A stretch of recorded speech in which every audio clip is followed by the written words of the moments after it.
We turn now to item 6, which is a progress report on partnership arrangements. Thank you, Chairman. Me again. This paper stems from the belief that to achieve the sorts of ambitions we were talking about when we were discussing sort of mandate, which would really set out a vision for the NHS, we as a board will need to work in strong and lasting partnerships with others of the new bodies and existing bodies in the system. The opportunity we have, I think, over the next few months is to try to hammer down the form of agreements with some of our priority partners at the national level. So this paper isn't about the really strong relationships that there will need to be at the local level with health and well-being and with patients groups and community groups as well as clinicians. This is about us at the national level with some of the other major bodies. There's been, I think, a strong piece of work which you, Chair, and David as Chief Executive have been involved in identifying the common purpose which holds together a number of our bodies, and that is all about outcomes. So I think that is a really strong start.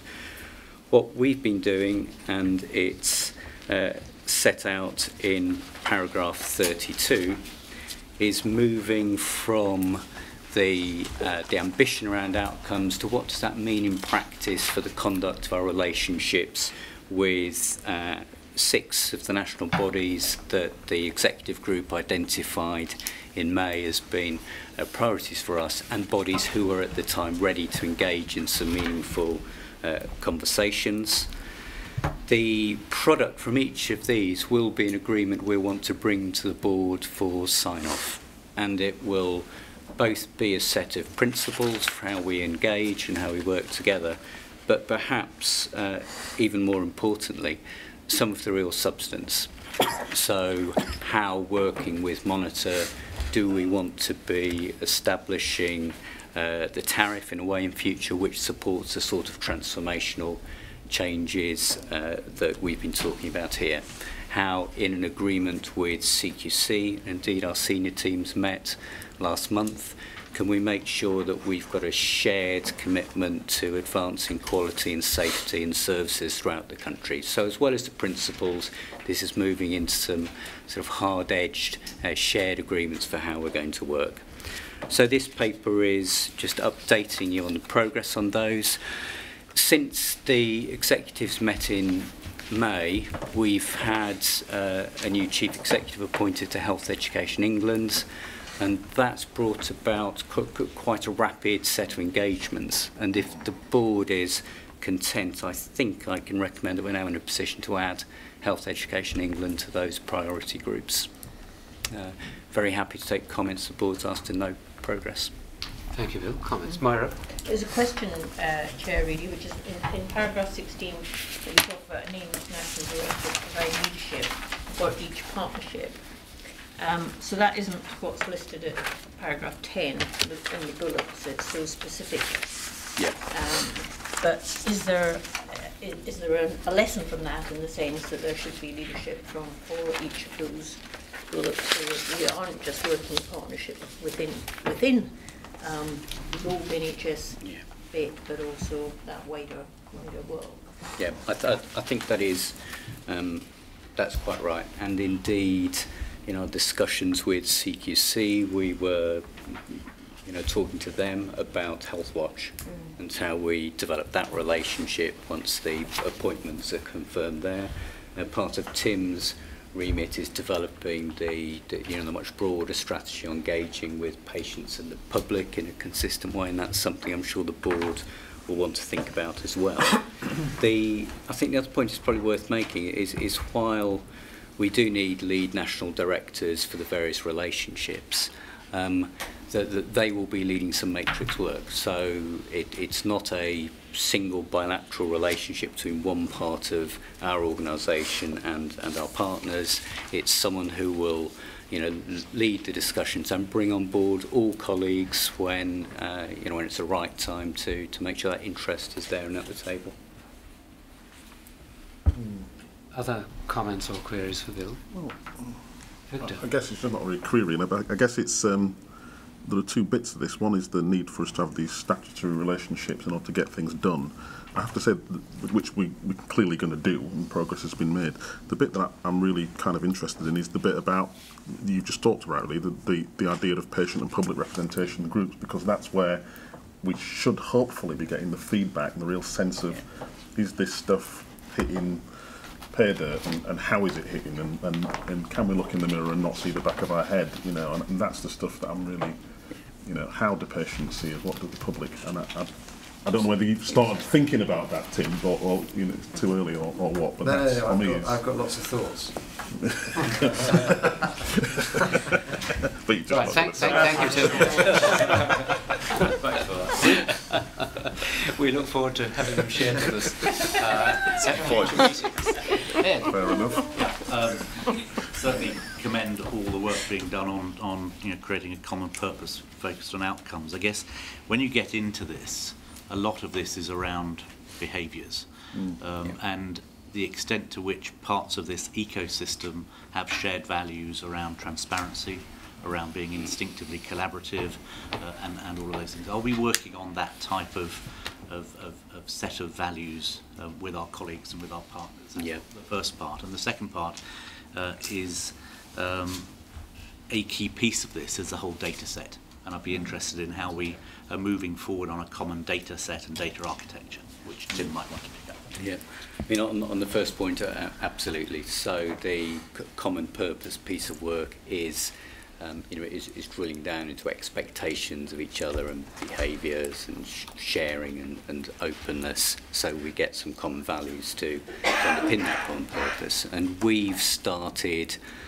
a series of top team to top team meetings, really to to make sure that we're not just working by some words on a page, but we've got a set of relationships and understandings, and we've done the work together. So, and both of those so far, one with CQC, one actually with the Department of Health's new top team, have been, I think, really successful in building some bridges, and we would propose to continue that series of top team to top team engagement. Before I turn to Tim on data architecture, did you want to come in on the first point? I did, yeah. Just to add to that in the development of our OD strategy, we're pulling together the OD leads from the national bodies and saying, here's our OD strategy, these are the sorts of things we're thinking about, what are you doing? So we're kind of at practitioner level sharing that as well. And just on the data piece, I mean, it's critically important that the whole of the system speaks with a common currency to itself. And so one of the things that's already been agreed is that all the partners in the system are now part of a board which will provide the steering specification for the Health and Social Care Information Centre, which, if you like, is the data centre for the entire system, so that we will pool issues around standards and requirements for data. We will be the lead commissioner for that group. So I hope that will bring a kind of harmonisation and avoid any risk at all that that having a system of the sort that's been described in legislation leads to a fracturing of the data infrastructure. And indeed, I believe there's a serious possibility, in fact, a great opportunity for this to do quite the opposite, which is actually to render finally a data infrastructure in healthcare and social health and social care, which really does start to provide a proper platform for business intelligence as well as patient and public choice. Ian was first and then Kieran. Yes, I'd just like to sort of draw the board's attention to paragraph 25, which I think is important. I think we've made a good start at the national level in the partnerships, but I think the board will be reassured to know that we're also very interested in seeing that partnership reflected right through our structure. Yeah. Because we've talked before, haven't we, about the sense on which we round this table rely in considerable measure on the decisions taken by our people out in the NHS. Their ability to partner with these other agencies to come together locally, whether it's in the consideration of quality or the transformational agenda that Jim was talking about, will be really important, won't it? So I think I think this is a good national start, but it fits within a context of working it at each level in our organisation, so the partnership works in each locality. I think that feels like the gold standard we're looking for, and I think, you know, the description of that is really quite important. I agree with that, Chairman, Yeah. and I do think part of the aim of the national work is to make that easier, shortcut really it helpful. so it doesn't have to be reinvented everywhere in the country. Just to suggest to Bill that he thinks about what the non-exec to non-exec diplomacy might be, and I know that the chairs meet regularly, but if there were a value in that, I think we should all take part. I agree with that. I think we should work that up. I mean, we have to remind ourselves why these relationships are so important. And I think there are two reasons. One, historically, there's been quite a siloisation and possibly even a sort of divide and rule set of relationships. And secondly, we all share responsibility, and we share responsibility, I think, for the aggregate performance of the NHS and also for ensuring that things don't fall between cracks. And that's why I think it's important that these relationships are forged closely at the highest levels and then right through our respective organisations. This still will not be an absolute guarantee against failure, but we wouldn't, I think, be doing our job properly were we not working as closely as possible in partnership with the other bodies named in the paper. Are there other issues on this paper? Just to reinforce that, and it is a bit about breathing life into all of this, because it is, and I think that the team-to-team things have been a really important part of that, and I'd reinforce the board, boards meeting together as well. I think that'll be a really important bit. But if you think about, on the one hand, where this gets tested is when things go wrong. And we've done quite a lot of work in relation to quality and where things go wrong. The National Quality Board has been working with these to put into place things, and the Commissioning Board plays a pivotal role in all of that, and that will be a critical part. And the other part, I think, will be as we develop our strategic intent. When we start to thinking about what the nature of the transformation is that we're going to be taking the NHS through, getting everyone aligned to it and supporting it and working with it is going to be really important, and that will build on these relationships. In that way, I think it'll breathe life into these things. Thank you, Myra. I would just, the Chair, want to say that you should add social care to that comment that you made about responsibility for the NHS, because patients don't see that divide anyway. And I think we should not simply see it as adult social care, but children's social care as well is very important. And I would just ask whether we have thought enough about the connections with children's social care in this, where they'll be captured in those partnerships. Yeah.